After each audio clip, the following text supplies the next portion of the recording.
It's February 22nd, 2022. Welcome to Potkaars. My name is Rico Brouwer.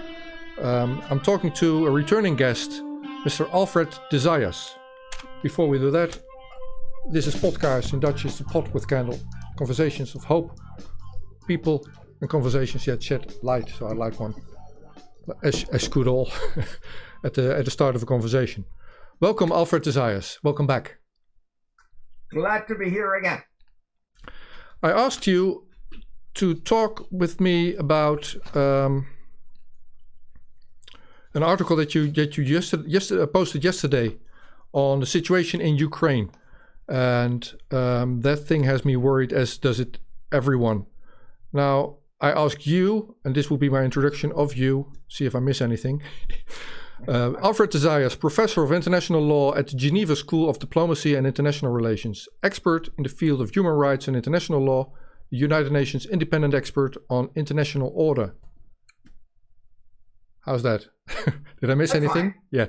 Secretary of the Human Rights Committee, Yeah, fair Chief Petitions Department, Registrar, anything you want. But main thing, I'm a book author, and I just put out my book, Building a Just I got it here. Order, with Clarity Press in Atlanta, Georgia. And I'm writing a new book also for Clarity Press that should be coming out in September of this year, 2022, under the title The Human Rights Industry. And as I said, it's a very positive, constructive book which indicates what the message of human rights is of the Office of the High Commissioner for Human Rights, and what the obstacles are, and of course the politicization of human rights, the weaponization of human rights by politicians, journalists, the media, etc. So it is something that concerns all of us, because we want a better world for our children and grandchildren. We don't want a status quo, and we don't want privileges, and we don't want to leave anyone behind. Having said that, we were dealing with Ukraine. Exactly. So we don't, what I would add is we also don't want it to deteriorate. Would you summarize the events that took place yesterday and over the last week? Well, let's go to the origins of the crisis. Obviously, we want to have a comprehensive security architecture for all of Europe that does not leave Russia and Belarus and the rest of Eastern Europe out. Back in 1989, Michail Gorbatsjov did something really amazing. He decided that the Soviet system had to be reformed. He wanted glasnost, which is transparency, and perestroika, restructuring of the system.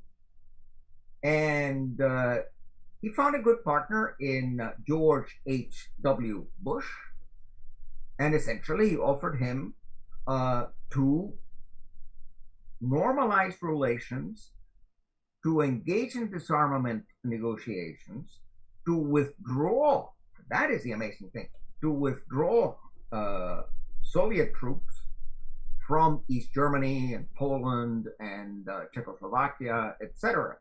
So that required a quid pro quo. And it was assured to him by our American Secretary of State, our Foreign Minister, James Baker, that NATO would not expand 1 inch eastwards. Now, it is amazing how Anthony Blinken and how Jens Stoltenberg claimed that there was no such agreement. Well, sure, it was not written in stone. Yesterday, I saw some writing subject to a treaty that had to be signed and ratified, but it was part and parcel of the quid pro quo. What I was going to say is, there was a piece in writing of some United States internal conversation on the matter. They're minutes. Yeah, minutes. exactly. That's what we call minutes. You know, like we're talking, and there is what they call précis writers, and précis writers are taking notes while the politicians are talking.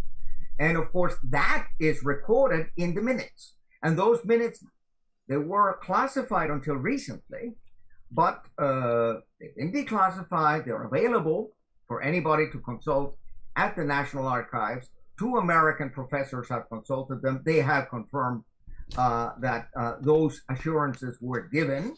Yeah. But of course, the mistake on the part of Gorbachev is that he was too trusting of the Americans and of NATO. And something that important, he should have made sure that it was in the written agreement that was subsequently signed. Is that your analysis of how matters went? I mean, I can imagine that he would push for written statements, but he just didn't get them. Or no. Apparently, he did not even push. As a matter of fact, he was interviewed about it. Okay. And he did not push to have it because his concern really was confidence building. The moment you demand things like that, you're saying, I don't trust you. So basically, it was a gentleman's agreement. And no one thought, not even the Americans thought, in 1989, 1991, that NATO would go all the way to the Baltic states and to Poland and to Czechoslovakia, etc., much less Ukraine and Georgia. And that idea emerged in the second half of the 1990s under Bill Clinton. He had a group of people around him, including Wolfowitz, and this was the doctrine of the neocons who wanted a project for the new American century. So the idea was a Pax Americana unipolar in which only the United States would be calling the shots. So when Gorbachev naively dismantles the Warsaw Pact, at that moment at least, he should have demanded that NATO either dismantles itself because there's no need for a defense alliance anymore, or that NATO evolves into a truly European security architecture that would also take into account the security interests of Russia and Ukraine and Belarus, etc. That did not happen. And I published in Counterpunch, that is an American news service, actually with quite a few readers and contributors. As the case may be, I published an article under the title NATO as Religion, meaning we believe in the West everything that NATO says, everything that Jens Stoltenberg says. We give it the benefit of the doubt, or matter of fact, we don't even have a doubt. We take it on faith. We assume that it's correct. And I wrote another article under the title, A Culture of Cheating. And unfortunately, although I am a proud American citizen, the fact is that we have a very bad record of not keeping written agreements and treaties, let alone gentlemen agreements. And the situation with the indigenous in the 18th century, 19th century, 20th century, there are literally hundreds, if not thousands, of treaties with the indigenous, the Crees, the Cherokees, the Navajos, the Dakotas, Lakotas, and Sioux, etc., which we broke. I mean, no sooner was the ink on the paper that we were breaking the agreements again. And we've broken that kind of agreements with Spain, with Mexico, with the Philippines, with Hawaii, God knows how many countries. So Gorbachev should have known a little bit more history and been a bit wary about what he was doing. But going back to the source, The source of the problem is that already 2007, as President Vladimir Putin said at the security conference in Munich, he said, oh, look, you gave us assurances and you are pushing us against the wall. I mean, we don't like it. I mean, nobody likes to have missiles at his doorstep. And we remember that when we had the Cuban Missile Crisis, it was not solved unilaterally. It was not a victory for John Fitzgerald Kennedy, the way the press tried to depict it, or the way you read it in some history books. I mean, that was a quid pro quo. The Soviet Union removed the missiles from Cuba, and the United States removed its missiles from Turkey. Quid pro quo. And that is what is missing in this case. You have a Leistung, a performance, really a tremendously, shall we say, generous act on the part of Russia to withdraw from all of the territory it occupied. And there is no corresponding act on the part of NATO. Matter of fact, NATO needs an enemy. If NATO doesn't have an enemy, the military-industrial complex doesn't turn. They need, for their own raison d'etre, an enemy. And of course, for a time, they continue developing not as a defense alliance, but as an offensive alliance. And then they engage in all sorts of illegal offensive acts, aggressions, as 1999 against Yugoslavia, from 2001, 2002 in Afghanistan, 2003 in Iraq, 2011 in Libya, from 2011 to this day in Syria, etc., etc. So NATO is actually a problem, and NATO must actually reinvent itself. If NATO continues acting the way it acts, NATO essentially, look at the London Agreement of the 8th of August 1945, Article 9. What does Article 9 do? It defines the concept of a criminal organization. Apply Article 9 to a NATO, and it fits. Okay. The way NATO has been acting, aggressing so many countries, interfering in the internal affairs of so many countries, that is the definition of a criminal organization. But going back to the specifics of the Ukrainian situation. Maybe take it one step back to your book, because in this yes. you describe not so much NATO, but how the United Nations could reinvent itself. And we will get back to what you say in here with an example in your chapter 5. But the point that you make... I have 25 principles of international order. And if they were applied, we would have peace in the world. And they've been welcomed by politicians, by United Nations officials. The president of the General Assembly back in 2018, 2019, referred to my 25 principles as a magna charta for the 21st century. Of course, I'm not reinventing the wheel. I am not discovering the Mediterranean. My 25 principles are very solidly anchored in the United Nations Charter, which, as you might say, is a world constitution. But beyond that, it is anchored in resolutions 2131, 2625, 3314, 39/11, 60/1, etc. Okay. So they are very, very much an incorporation or a construction that builds on everything else that has been done in the field of international law for peacekeeping and international order. let's talk in a different interview about your book and go into depth on this thing. Also, sure. I have to say, my friend Roger Morich talked to you about this. So let's continue that conversation on a later date. For now, I want to dig into the situation in Ukraine. And you mentioned NATO. I have a question on that. But before I go there, in the address Mr. Putin gave yesterday, he references NATO. I mean, that's what he claims.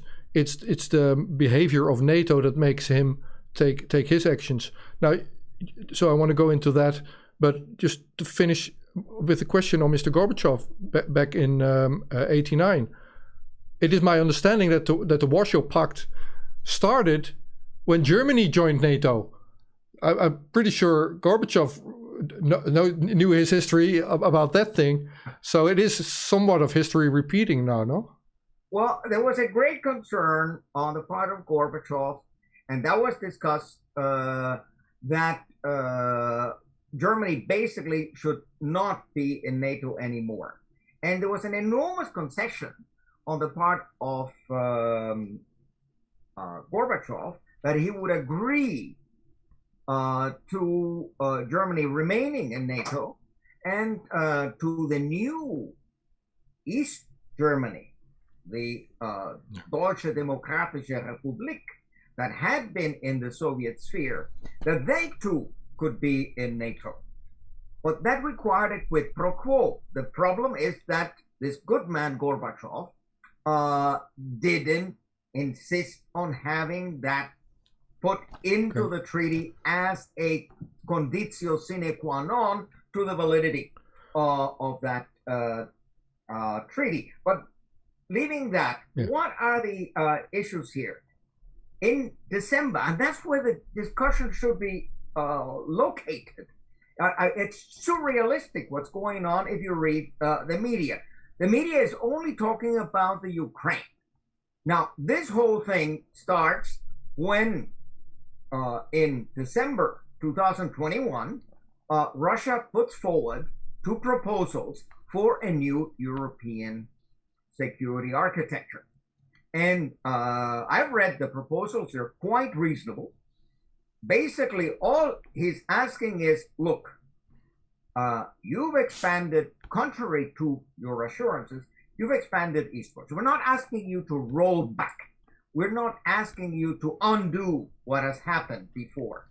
But let's agree that you don't expand right to my doorstep, that you don't enter countries that are very closely associated with Russia and Russian history. Let's not forget the great Alexander Nevsky was the great Prince of Kiev. This is prior to Moscow. I mean, Russia, in its history, starts in Ukraine and moves east. So in any event, the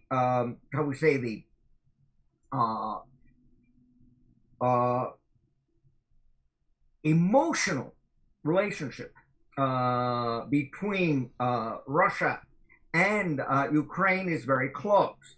So they don't want Ukraine suddenly to become an enemy. They don't want to see Ukraine occupied by the United States, essentially. And to have the United States station missiles in the Ukraine next door to Russia, the same as Khrushchev was very uncomfortable with the nuclear missiles that were stationed in Turkey in 1962, and that's why they put their Soviet missiles in Cuba. So you want to have a disarmament, you want to have good relations between the United States and Russia, well, let's jointly agree to disarm. So hang on, you were going into what happened in December. Russia made proposals, and now we're in the situation that Mr. Putin... They're not discussing the proposals. Essentially, NATO rejected them. Okay. Essentially, the United States rejected them. They said, we will continue expanding, as we will, because the idea of the open door policy, what they call, this is a slogan, is a core principle of NATO. Well, sorry, exactly that is what has to be changed. I mean, it's not a divine revelation. It's not a core principle anchored in international law. It is just an agreement. I will threaten you and I will continue threatening you. And that is a core principle. Give me a break. I mean, the level of bad faith of Jens Stoltenberg is, as the French say, hallucinant, is breathtaking. And it is being picked up by the press and repeated like if there's any legitimacy to that. What is legitimate is the question of the human rights of the people of the Ukraine, including the people who live in Lugansk and Donetsk. Yeah, exactly. Now, why do we have this problem? Very easy. Go back 8 years. On the 21st of February 2014, when the coup d'etat was in progress, Germany, Poland, France intervened. They reached an agreement between Maidan, the democratically elected president of Ukraine, Viktor Yanukovych, and they signed an agreement whereby elections would be anticipated, and there would be a possibility for the opposition to take power, if indeed they had the majority behind them, which I'm not at all sure that they did. I mean, there was a lot of money, and let's face it, the non-governmental organizations financed by USAID, by the National Endowment for Democracy operating in Ukraine, were Trojan horses. They were foreign agents acting on behalf of the United States in order to destabilize the government of Yanukovych. And you may remember the telephone calls that were recorded, where you have my Undersecretary of State, Victoria Nuland, essentially saying who should be minister of this and who should be prime minister, etc., etc. It is breathtaking how, to what extent, there was direct United States interference in the internal affairs of Ukraine, which is completely contrary to the final act of Helsinki. I mean, you have the final act of Helsinki. Hang on, before you move into that, I want to extend on Victoria Nuland. First, with a small joke, if you may. Are you going to quote her telephone call on my show or not? Well, you'll have to do beep, beep, because she uses a four-letter word. It's only laughable, because she just deprecates the European Union as being totally irrelevant. You know, we are calling the shots. We, the United States, we determine what government is going to be in the Ukraine, not the well, yeah, exactly. Union. So what I was going to say is Victoria Nuland, Undersecretary of State for the United States at that time, also is on YouTube, you can find it online, made a statement at a Chevron-funded event that the United States invested $5 billion to promote regime change. Yeah, that's what I'm saying. The NGOs are foreign agents. The same NGOs are tantamount to Trojan horses. So that's why there's legislation in Russia. Actually, there's legislation in the United States. We have the Foreign Agents Act that obliges God knows how many Russian businessmen and Russian media outlets, etc., and Russian activists to register as foreign agents. So if you are being financed from a foreign country, I think it's legitimate that you are listed so that you know that everybody knows where your money comes from. And money talks. Everybody knows that. But what happened on the 22nd of February, one day after this treaty was signed, is that one party to the treaty, Maidan, the leaders of the so-called color revolution, actually broke the agreement and tried to run into the presidential palace to kill Yanukovych. And Yanukovych was lucky that he was able to helicopter himself to safety and escape. But that was a vulgar putsch. That was a vulgar coup d'etat, like so many that we have seen in Latin America. And we, who are supposed to be the leaders of democracy in the world, we have financed a coup d'etat. It was not homegrown. And you may remember, because there were a lot of false flags in Maidan, that the then foreign minister of Estonia, could have been Latvia, one of the two. I remember that he also, one of his telephone calls was overheard, or rather recorded, and it was then also publicized, in which he said that the snipers and those who were killing civilians were not the government, from the government. They were not from Yanukovych. But that actually has disappeared from the narrative. You can get it in the internet if you look for it, but you don't find it in the pages of the New York Times, what we find, Post, Wall Street Journal, etc. What we find in Dutch newspapers now is that the Netherlands is selling defensive sniper rifles to Ukraine. But Well, actually, they're whitewashing it's it. surrealistic. I must say, I would go beyond the word surrealistic. It is Russophobia. It is a really vulgar xenophobia aimed against the Russians. The Russians are the bad guys. So that is the only role that comes to them. No matter that they don't want to be our enemies, we need them as enemies. That is their role, because otherwise NATO has no raison d'etre. But what did we do? What did the European Union do? There is an unconstitutional change of government. There is an attempt on the life of Yanukovych. And the very same day, they recognize the putschists. They recognize those who broke the agreement, and they go as if nothing had happened. And they recognize this as a legitimate government. This is a totally illegitimate government. This is an unconstitutional change of power, contrary to a written agreement and contrary to the goodwill promised by Yanukovych to hold anticipated elections. So that is the source of all the problem.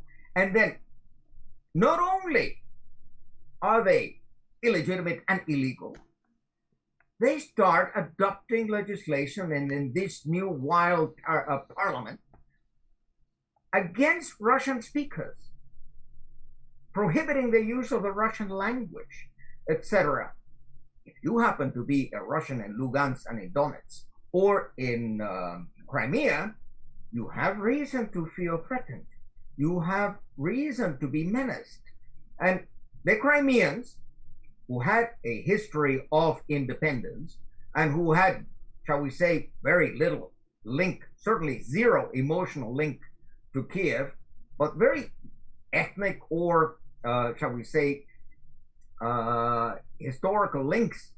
As you know, Crimea had nothing to do with Ukraine, except that in the mid-1950s, Khrushchev, who was a Ukrainian, administratively transferred this Crimean oblast from Russia to Ukraine, something that, of course, in the mid-50s had no consequences for the people.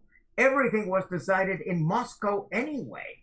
So whether you were in one of the 15 republics, whether you were in the Russian Republic or the Ukrainian Republic, it was the same thing. Mm. So they didn't object. The problem came in 1991 when Ukraine, contrary to the provisions of the Soviet Constitution, decided to separate itself without observing all the steps that were required in order to declare your independence. Something, by the way, which immediately the European Union applauded and recognized as legitimate. But as the case may be, at that moment, they should have thought, why don't we ask the people concerned? Why don't we ask the Crimeans, who are really not Ukrainians, whether they want to belong to Ukraine or Russia? Nobody thought of that, also not the United Nations. So it is partly the fault of the United Nations that it did not organize and monitor referenda at that stage. Now, when I was the representative of the Secretary General back in 1994 for the elections in the Ukraine, I mean, I speak Russian and I traveled the country, I crisscrossed the country.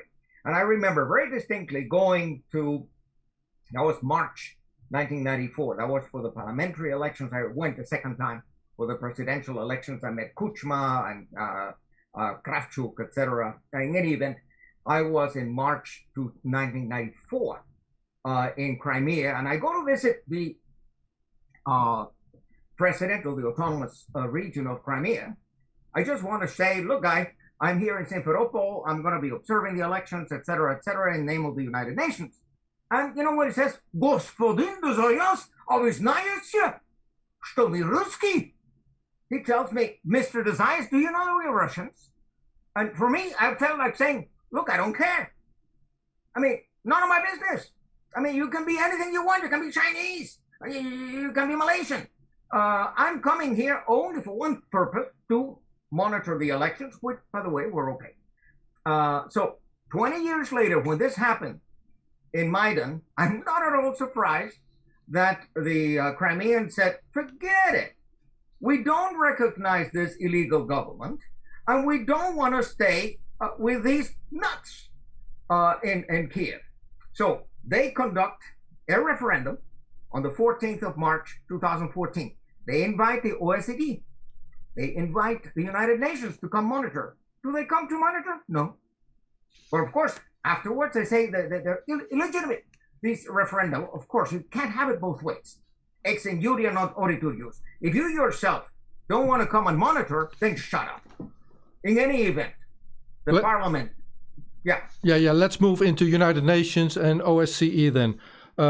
So just to recap, yesterday, President Putin recognized Donetsk and Luhansk and said, I'm going to provide military support if they need it, if they want it. And after that, a Security Council meeting took place. Rosemary DiCarlo, United Nations Undersecretary General for Political and Peacebuilding Affairs, said, and she quoted Secretary General Antonio Guterres, in his statement today, the Secretary General was clear. He considers the decision of the Russian Federation to recognize the independence of certain areas of Donetsk and Luhansk regions to be a violation of the territorial integrity and sovereignty of Ukraine and inconsistent with the principles of the Charter of the United Nations. We very much regret this decision, which risks having regional and global repercussions. Now, Mr. de Zayas, would you tell me what's in the Charter of the United Nations ruling self-determination and the right to secession if you need it? Well, the right of self-determination of peoples, and that I'm saying all peoples, is anchored in Articles 1 and 55 of the United Nations Charter, but is also anchored in innumerable resolutions of the General Assembly and Security Council. Now, I must demur, I must disagree with the Secretary General on this, because self-determination is jus cogens. Self-determination is a right that attaches to people, and it is not a matter for states to grant or deny it. It is not their prerogative.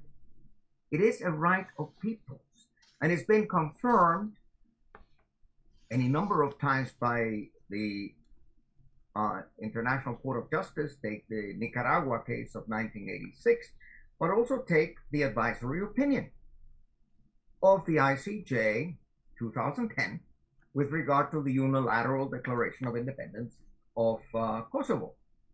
Paragraph 80 is very clear. It makes reference to Resolution 2625, Resolution 3314, makes resolution to the final act of Helsinki. And it says that the principle of of territorial integrity is exclusively for external use, meaning you cannot use it to frustrate a jus cogens right of self-determination. So it means if a country comes, like Israel, comes and occupies Palestine, or comes and occupies the Golan Heights, expels the population, and then pretends to annex those territories. Here, the United Nations is obliged to protect the territorial integrity, say, of Syria and the Golan Heights. But in the case of Crimea, for instance, there's no annexation when you have a referendum followed by a declaration of independence of the competent authorities of the parliament. Then you find a formal request of reunification with Russia, considering that Crimea was part of Russia, which is then tested in the Russian parliament. And only after the Russian parliament says, okay, you can be reincorporated, that is then tested still by the Constitutional Court of Russia. And only then is it signed by Putin in 2014.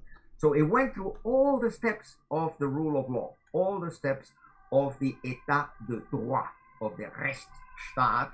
So it has nothing to do with annexation, although the media continues repeating that. With regard to Donetsk and Lugansk, yeah. They fought their war of independence against this illegal government in Maidan, and then there was a ceasefire, and then you had the 2014 Minsk agreement, which the Ukraine systematically violated, which then, as a result, led to new violence, new armed conflict. And then there was the second Minsk agreement of 2015. And that is 7 years ago. Now, the core article in this Minsk agreement is that Ukraine committed itself to negotiate directly, not with Putin, not with Russia. Ukraine committed itself to negotiate with the leaders of Lugansk and Donetsk to find a modus vivendi whereby they would get what is termed in international law internal self-determination. They would have an autonomous status, and they would be able to obviously not only use their language and practice their culture and their beliefs, etc., but they would have a large measure of autonomy. In 7 years, Poroshenko and Zelensky violated that core principle, that core Article 11 of the Minsk Agreement. What does that tell you? Vienna Convention on the Law of Treaties, Article 60. If one party to a treaty violates materially something really essential to the object and purpose of the treaty, as Ukrainians did by doing nothing to implement that, then the other parties are free to withdraw. So it's not Putin who killed the Minsk Agreement of 2015. It was Poroshenko and Zelensky who killed the Minsk Agreement. Now, if the Minsk Agreement, and gosh, they've been negotiating the Normandy format and all of these last 4 or 5 weeks we've seen negotiations, and two things emerge from those negotiations.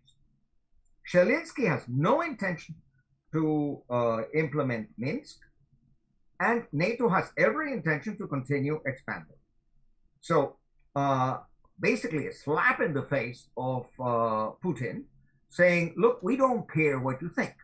You're not going to get a new security assurance from NATO, and we will incorporate Ukraine into NATO, and we will put our missiles there, and we will incorporate Georgia. And then what can Putin do in that situation? I mean, if you leave him no options, if you refuse to act in conformity with the United Nations Charter, that in Article 2, Paragraph 3, obliges you to negotiate.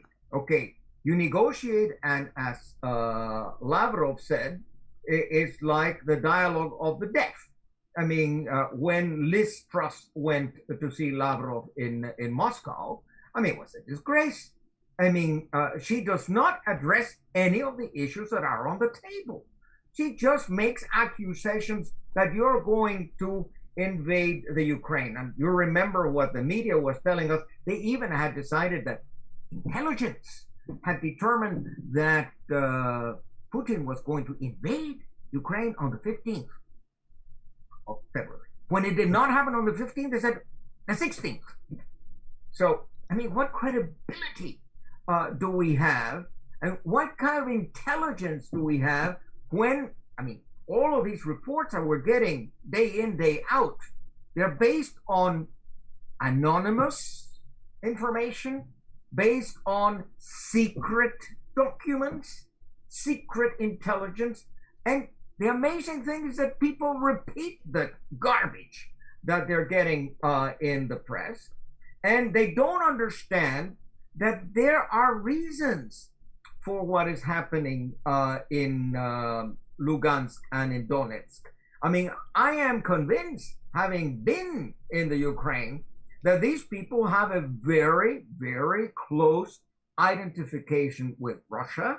And that being the case, and looking at the advisory opinion of the International Court of Justice in the Kosovo case, of course they have a right to exercise self-determination. They would have opted for internal self-determination if Ukraine had budged a little bit, but Ukraine refused to budge at all, probably because they had assurances from the United States that they would back them up. And of course, they have flown in tons and tons of weapons into the Ukraine. And this reminds me of something else.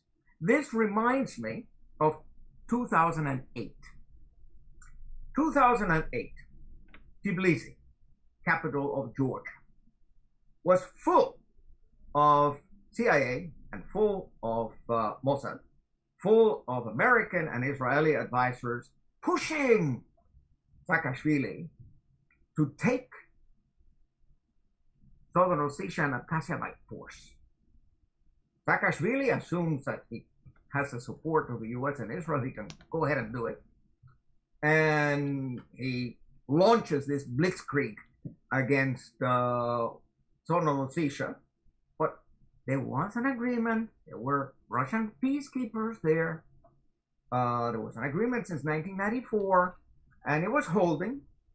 So he wants to take it by force, violation of Article 2, Paragraph 4 of the UN Charter. You're not supposed to threaten with the use of force, or much less are you allowed to use force to change a status quo, a situation like that.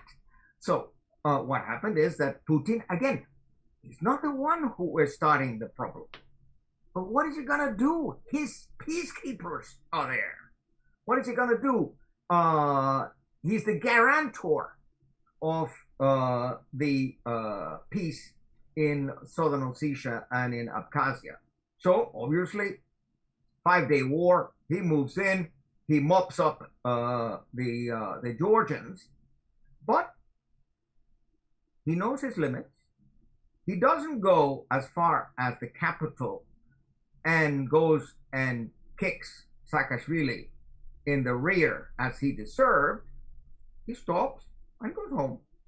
He says, okay, I have settled the problem, but then since you're not serious in keeping agreements, I am going to recognize the independence of Southern Ossetia and Abkhazia, which, by the way, in terms of international law, is totally legal. The same as the recognition of Lugansk and Donetsk is totally legal.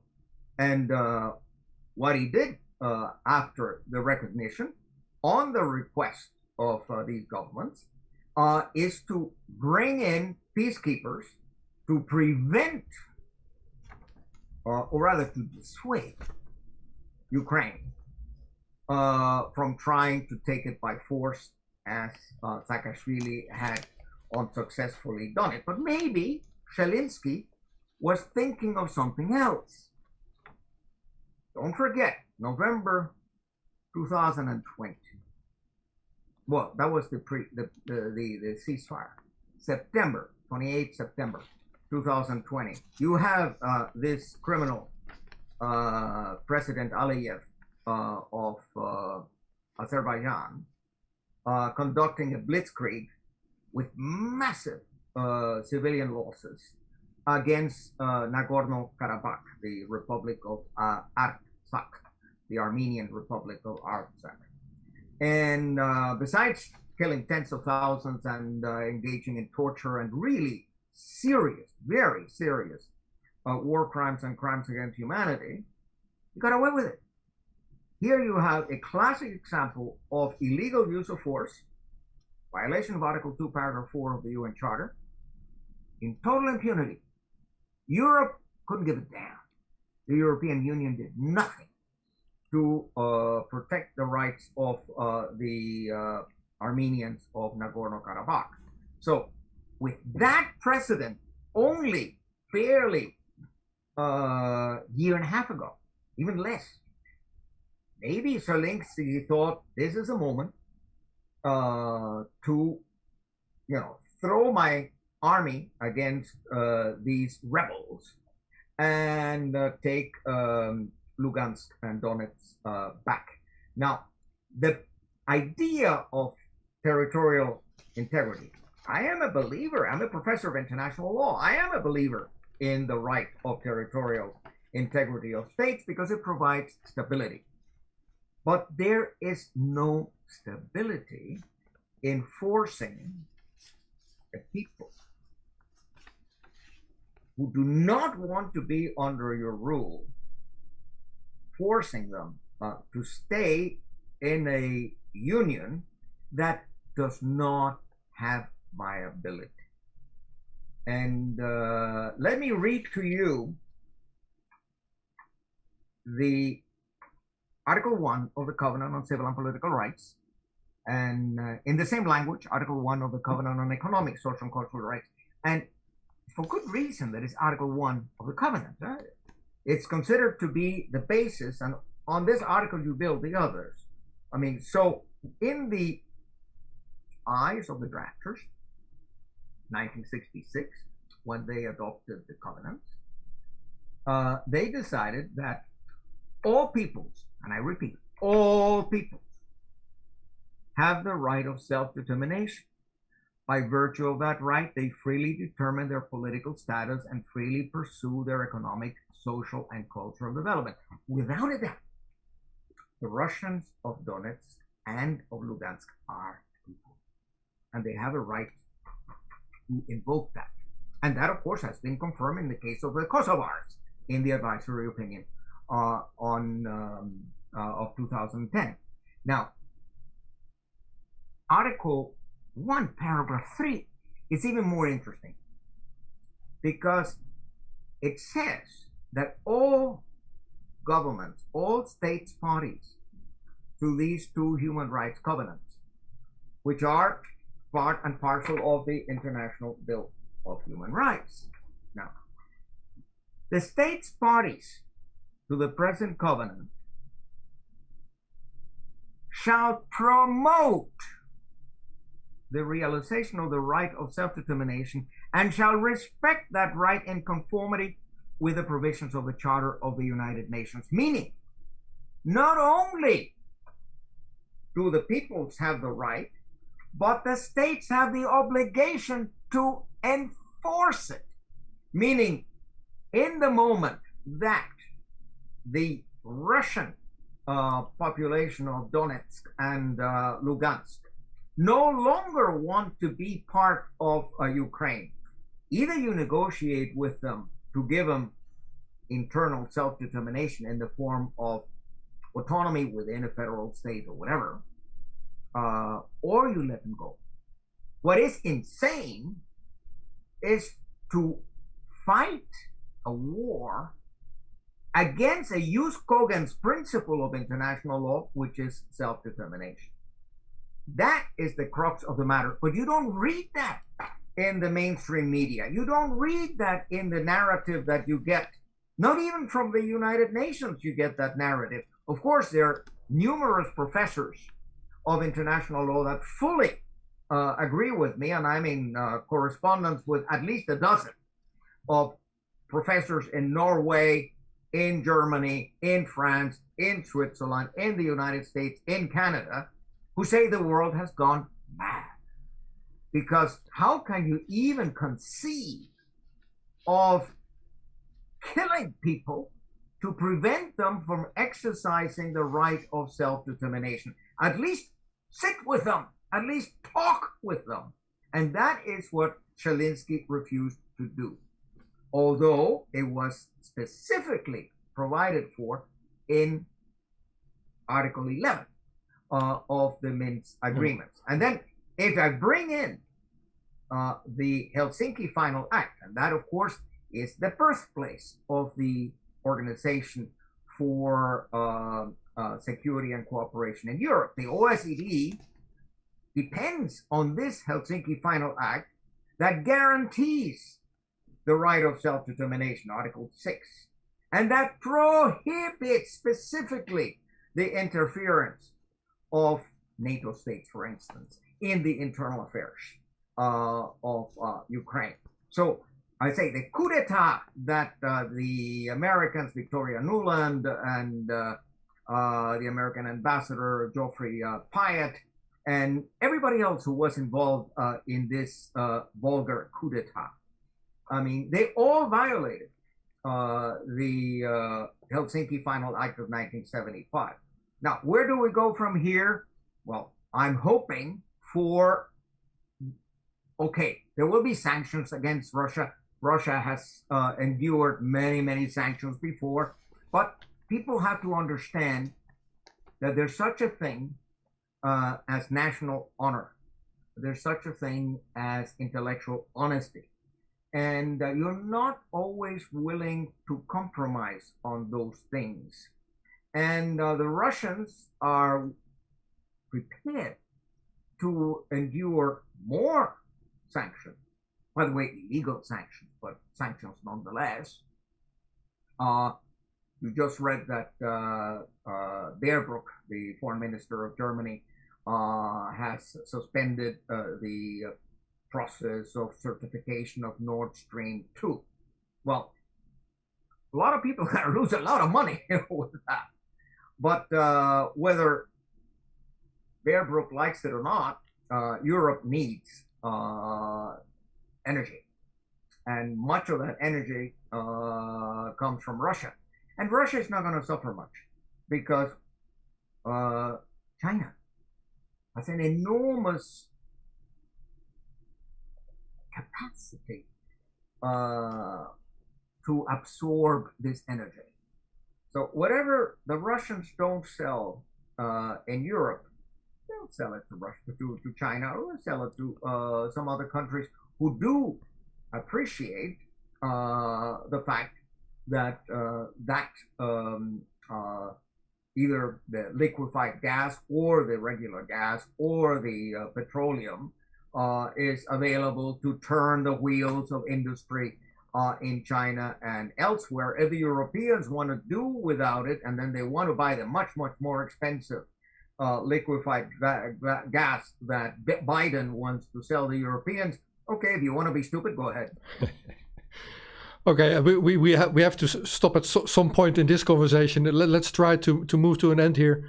I am gonna quote as a leading into final question an article that you posted yesterday about the Organization for Security and Cooperation in Europe, the OSCE. In it, you mentioned the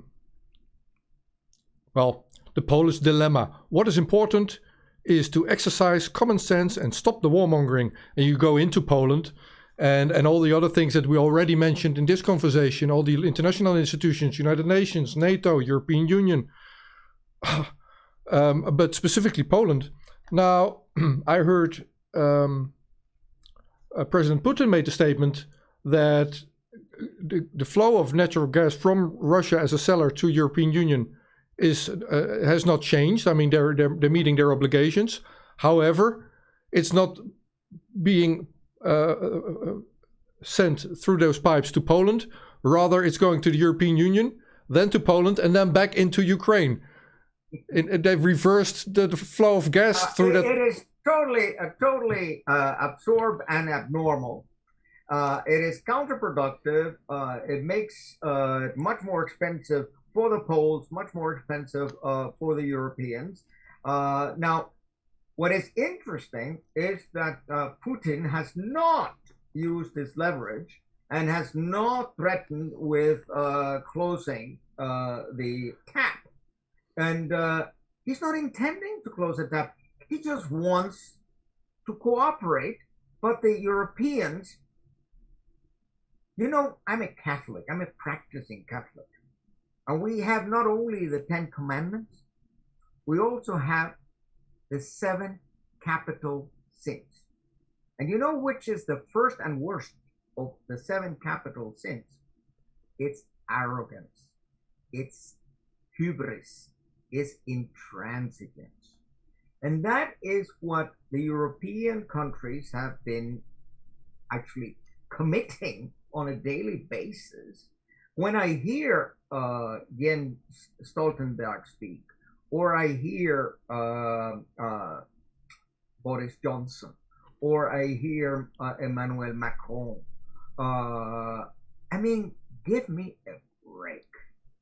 I mean, why don't you come down from your high horse? Why don't you decide the Russians have interests too? They have a right to their security too. They're not asking NATO to roll back. They just don't want to be constantly menaced by NATO. And NATO, as I said, has evolved from what was originally a defensive alliance into an alliance that only threatens. It's an alliance that is only there to push the geopolitical interests of the United States. And unfortunately, the Europeans let themselves be led by the nose, and the Europeans go along with the American agenda. I would hope that sooner or later, better sooner than later, the Europeans decide that they have their own interests, and their own interests do not coincide with the interest of the United States of America, and that the Europeans should have their own energy policies and their own national security policies. Russia is not menacing anybody. And Russia is not menacing, as it was not menacing Georgia in 2008. If Saakashvili doesn't move, Putin would not have moved either. If Poroshenko or Zelensky had implemented in good faith Article 26, Vienna Convention of the Law of Treaties, Pacta Sunt Servanda, if they had implemented the Minsk agreements, you wouldn't have this problem. And as I said, it could have been solved through internal self-determination. Today, the world is afraid that we're on the brink of a war, of a shooting war, or whatever other weapons might be used this time. We saw the situation in Crimea there were tensions there too, but it resolved peacefully. Moving forward, do you see this thing escalating out of control, or is there a lot? I don't. I think the Europeans and the Americans realized that a confrontation with Russia is a lose-lose proposition. No one is going to win that one. And of course, it has the danger of escalating into nuclear warfare, and then of course the entire planet goes. But I don't think that they think that far. I mean, they are playing a chess game. Everyone is playing in his own way a chess game, and they want to, push Russia into a corner, and as they did with Yeltsin. I mean, if Gorbatsjov had remained president, not only of the Soviet Union, but then president of Russia, and not this corrupt drunkard Boris Yeltsin, the catastrophe that hit Russia would not have happened, or would not have been that severe. What happened is that Putin, who, whether you like him or not, I do speak Russian, and I am a great admirer of Turgenev and of Dostoevsky and of Russian music and Russian ballet, etc. But I have no particular liking for the person of Vladimir Putin. He's, to me, as, shall we say, leaves me as cold as Emmanuel Macron. He's not my type of guy. On the other hand, I have the capacity of putting myself in his shoes and try to understand the tragedy of Russia. And I do recognize that it is Vladimir Putin who literally caught Russia in free fall. I mean, but for Putin, Russia today either would have dissolved or would be a banana republic. Whereas Russia, again, is a player on the world scene. And what has not been sufficiently recognized is that our stupid, hyper stupid politics have driven Russia and China into an alliance and a commonality of interest, because they see they want to cooperate, but the West doesn't want to cooperate. So their commercial relations, trade, their cultural exchanges have flourished over the past few years. And if you had had a George F. Kennan in the State Department instead of this pretty boy Antony Blinken, I think you would have had an intelligent strategy to try to play Russia against China and China against Russia. What we've done is to bring them together, and we're going to pay a high price for that, because China, whether we like it or not, is an economic giant, and they will definitely let's wrap beyond our capabilities in the short term, not even in the medium term. So accept the fact that the world is in flux and try not to antagonize people. I mean, the arrogance, as I said, going back to the 7 capital sins.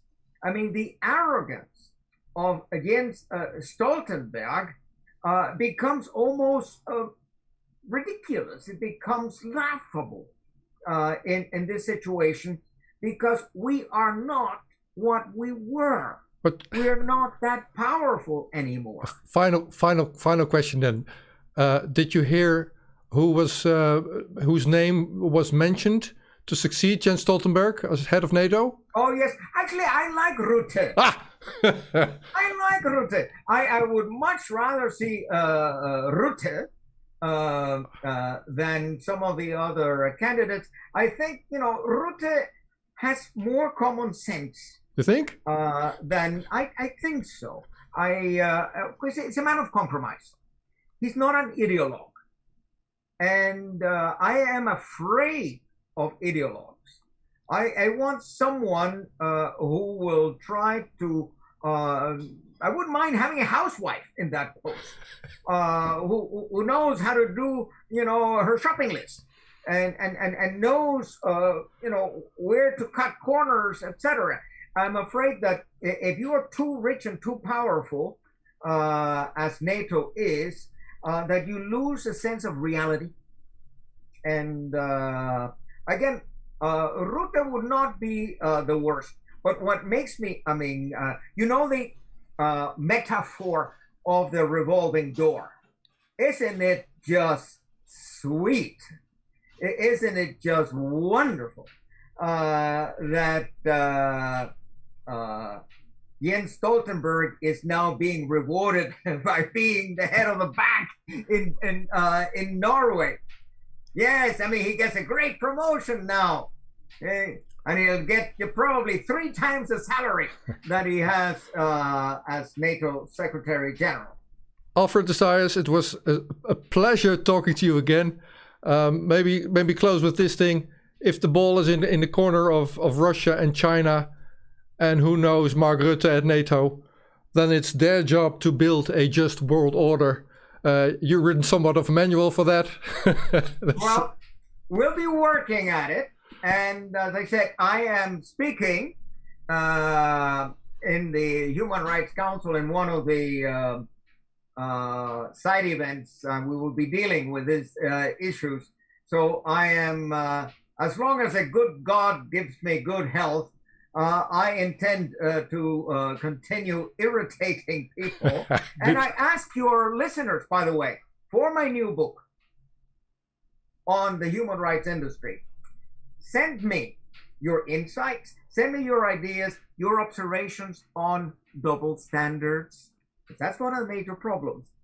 If you see Human Rights Watch, Amnesty International, the International Service for Human Rights, how they have weaponized human rights and how they apply it today this way, tomorrow that way, how they apply it against this country, but they don't talk anything about the other.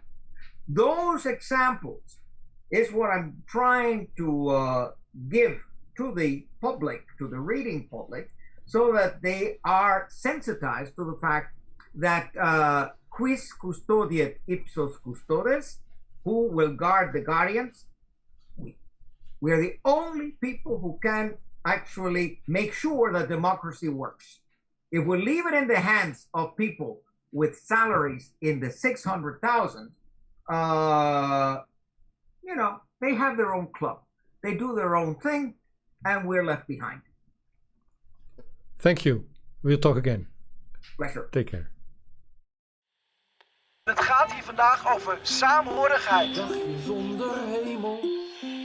Rustig, lieg niet. Normaal maken, wat niet is normaal. Every nation In every region now has a decision to make.